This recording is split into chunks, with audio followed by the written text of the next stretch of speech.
Niggas be in the crackers courtrooms, don't be understanding what the fuck they do. I understand everything the motherfuckers be saying. They be coming in that bitch like, Your Honor, my lawyer. As you see, my client comes from a broken home, being solely raised by a grandmother who works 2 jobs, even on the weekend. If we systematically allow the courts to adjudicate this young man, we won't be a part of the solution.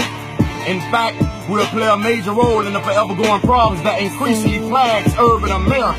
And then the state say, Objection, Your Honor! To let this menace back into our society would be a grave mistake. Let the records reflect that Mr. Thompson scores out to life without any possible chance of parole.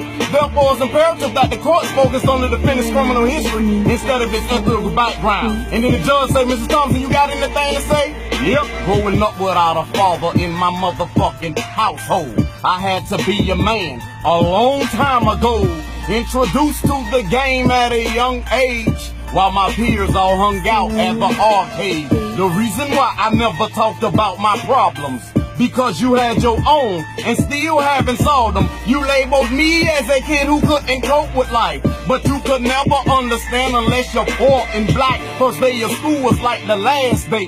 While you was playing volleyball, I was searching for that class pay. My granny's holding down a job or two. We had to make ends meet, so I got mine off the avenue. Cash flows through the inner city streets, and I thank the Lord for giving me survival instincts. Many of nights I came across somebody's child, leaving this world, gangland style, and all the while my mind was taking mental notes. Another Negro, ghetto hero, murder she wrote. Could have been me 6 feet deep, but I'm still around on ghetto ground. Shit go down, pound for pound. I'm slinging bricks at the chain gang, and I'ma sling the motherfuckers harder until some things change. So if my past reflects on my destination, then you know I'm in a fucked up situation. And if I'm wrong from getting it the best I can, Your Honor, I'm guilty of being a man. And did the judge go to saying some shit like this here? Before I release the jury of your peers for deliberation, Mr. Thompson, I would like you to further elaborate on your upbringing.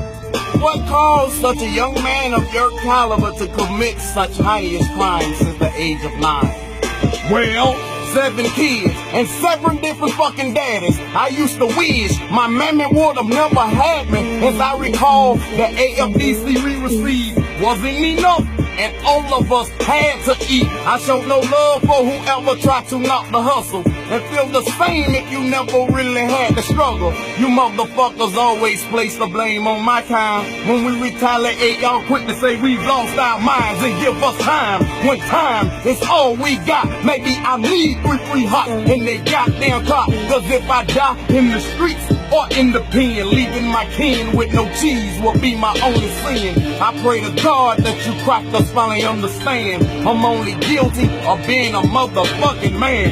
And then the jury come in that bitch and they be like, the jury has reached this verdict. Count 1, trafficking cocaine, we find the defendant guilty. Count 2, battered on a law enforcement officer, we find the defendant guilty. Count 3, resisting arrest with violence, we also find the defendant guilty. But due to the extenuating circumstances that surround the case, Your Honor, we, the ladies and gentlemen of the jury, are only forced to find the defendant guilty simply of being a man due to the unusual circumstances. Recess, mistrial.